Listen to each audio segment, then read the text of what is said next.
Muy buenas tardes. Continuamos con nuestras lecciones. Vamos directamente a la introducción de Mateo, estructura, dedicación y propósito del libro. Gracias te damos, Señor, porque podemos juntos aprender más de ti, de tu reino y de tus palabras. Bendícenos, háblanos, que todo lo que hagamos, Señor, sea para nuestro provecho espiritual. Bendícenos grandemente, Padre. Todo lo que hacemos ahora lo encomendamos en tus manos. Amén y amén. San Mateo. Vamos a entrar directamente al libro de Mateo. Ninguno de los autores de los evangelios se identifica en sus escritos. Por tal razón, hay que remitirse a las pruebas históricas, es decir, en cada libro, Mateo, Marcos, Lucas y Juan, no se dice lo escribió o lo escribí yo, San Mateo, lo escribí yo, San Marcos, no. Entonces tenemos que buscar pruebas externas e internas, evidencias. Vamos a la evidencia externa. Papías, según la tradición, discípulo del apóstol Juan y obispo de Hierápolis en Frigia, nació probablemente entre los años 50 y 60 después de Cristo y murió como mártir un poco después de mediados del siglo segundo. Alrededor del año 100 después de Cristo, según una cita de la historia de la iglesia de Eusebio, Mateo compuso los dichos en lengua hebrea.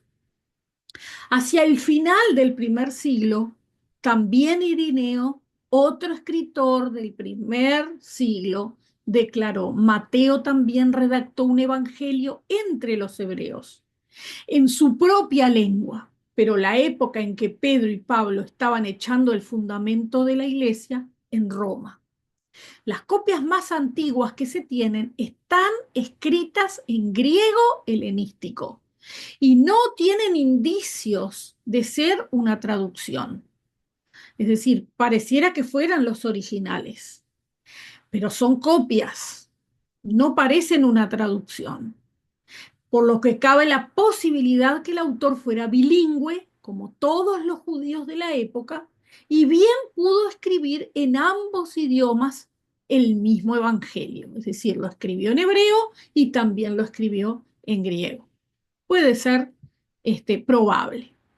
La evidencia interna, como Mateo de profesión era un recaudador de impuestos, probablemente fuera una persona letrada, pues debía enviar informes de la economía y de todo lo que él cobraba de los impuestos a Roma, de todo su trabajo y junto con las cuentas. La forma de escribir el Evangelio, abundante en detalles de las enseñanzas de Jesús, no lo podía hacer cualquier persona. Tenía que ser una persona que estuviera preparada. Y Mateo estaba preparado en escritura.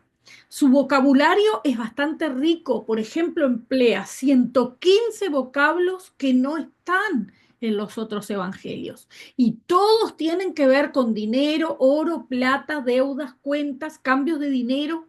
Vocabulario que generalmente lo usaba solo un cobrador de impuestos.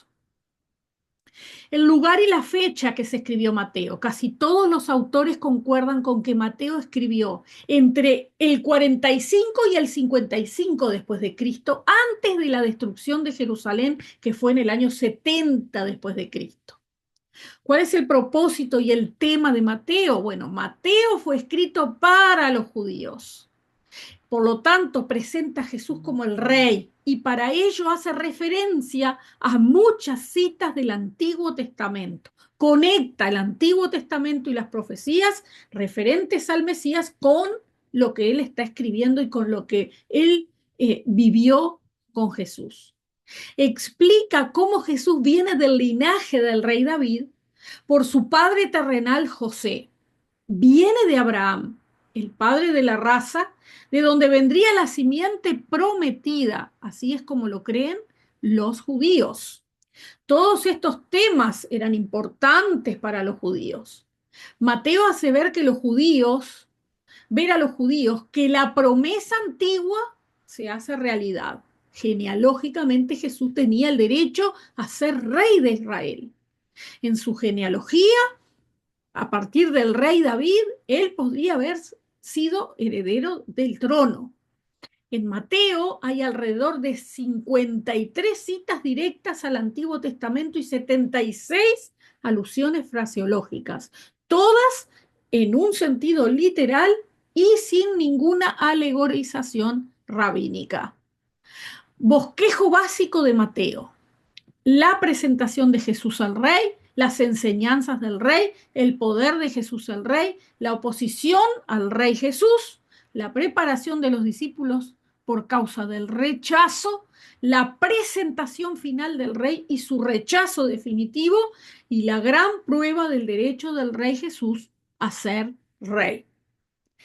Vamos a mirar un poco las consideraciones que están solamente en Mateo. De los 36 milagros detallados en los evangelios, 20 están registrados en Mateo, pero solo 4 son particulares, es decir, solo Mateo los escribió. La curación de los 2 ciegos en el capítulo 9, versículos 27 al 31. La curación del mudo endemoniado en el capítulo 9, versículos 32 y 33. La liberación del endemoniado ciego y mudo, capítulo 12, versículo 22. Y el pez con la moneda en la boca, capítulo 17, versos 24 al 27. Hay 6 discursos diferentes. Aparecen en otros evangelios también. No lo escribió solo Mateo, aparecen en los otros evangelios también. Estos 6 discursos: el Sermón del Monte, la comisión a los 12 apóstoles, las parábolas del reino, la enseñanza acerca de la grandeza y del perdón, la reprensión de los líderes religiosos, el discurso del Monte de los Olivos. 12 son las parábolas que registra Mateo. Están en los discursos anteriores también, pero solo 3 las registra Mateo. Es decir, de las 12 parábolas que hay, 3 las registra solo Mateo. Los obreros contratados para trabajar en la viña, capítulo 20, versículo 1. El hombre que pidió a sus 2 hijos que trabajasen, capítulo 21, verso 28. Y la fiesta de las bodas del rey, capítulo 22, versículo 1. Todo reino depende exclusivamente de su rey. Entonces, si el reino de los cielos se ha acercado, es porque su rey ha venido. Los súbditos del reino son cada creyente verdadero que se despoja de sí mismo y se hace como un niño sin pretensiones para recibir el reino de Dios. Mateo hace muy peculiar la frase el reino de los cielos. Aparece 32 veces. Reino de Dios aparece 5 veces. El título mesiánico, hijo de David, demostrando su derecho al trono por vía sanguínea, aparece 9 veces. Mateo, como dijimos, habla específicamente a los judíos. Y estas son algunas de las pruebas de esto. En primer lugar, grandes temas para los judíos que son incluidos en su contenido. Primero, Israel, la ley de Moisés, el Mesías, las profecías con respecto al Mesías, la ciudad santa. Se halla 9 veces la expresión hijo de David. Muchas citas del Antiguo Testamento, 53 citas alusivas al Antiguo Testamento para demostrar que Cristo es ese Mesías esperado. Si Mateo le habla y le escribe a los judíos, tenía que conectar el Antiguo Testamento con el Nuevo Testamento. Fíjese que lo hace con 53 alusiones. Y de esta manera demuestra que Cristo es ese Mesías que los judíos esperaban. Lamentablemente lo rechazaron y hasta ahora esperan el Mesías, ¿verdad? Pero tuvieron un autor en la Biblia que les demostró esto claramente. Muchas citas indirectas que prueban que los destinatarios también conocen el Antiguo Testamento, porque ¿por qué lo nombra tanto? Porque los destinatarios saben de lo que se está hablando del Antiguo Testamento. ¿Quiénes conocían el Antiguo Testamento? Claramente los judíos. Presenta una genealogía de Jesús, primero que nada, dato importante, pura y exclusivamente para los judíos. No explica ni la geografía ni las costumbres judías, señal de que sus lectores ya las conocían o estaban familiarizados con ellas, no era necesario que se las explicaran o que se las nombraran. Usa muchas expresiones con respecto al reino de Dios. Y acá tenemos un ejercicio en el punto G. Dice, fundamente detalles de la vida de Jesús con las profecías del Mesías. Su lugar de nacimiento, que dice Miqueas, fíjese usted si habla de eso, la matanza de los niños, fíjese usted si Jeremías se refiere a eso, su arresto, y fíjese usted si Isaías y Zacarías se refieren a esto. Tiene que usted corroborar esto que se está fundamentando aquí, acerca de las profecías cumplidas que nombra Mateo con respecto al Antiguo Testamento. Solo en Mateo se encuentra la palabra iglesia. Aparece 3 veces. En ninguno de los otros evangelios aparece la palabra iglesia, pero en Mateo aparece 3 veces. De los 1071 versículos que contiene Mateo, 644 son palabras de Jesús. Se hallan 22 veces la frase Padre Celestial, lo que enfatiza la filiación de Jesús con su Padre.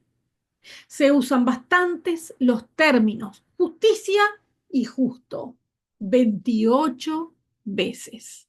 Esta es la terminación de la lección número 5, la vamos a llamar lección número 6 y no olviden entregarme las tareas. Que el Señor les bendiga ricamente y los espero para ver la siguiente clase.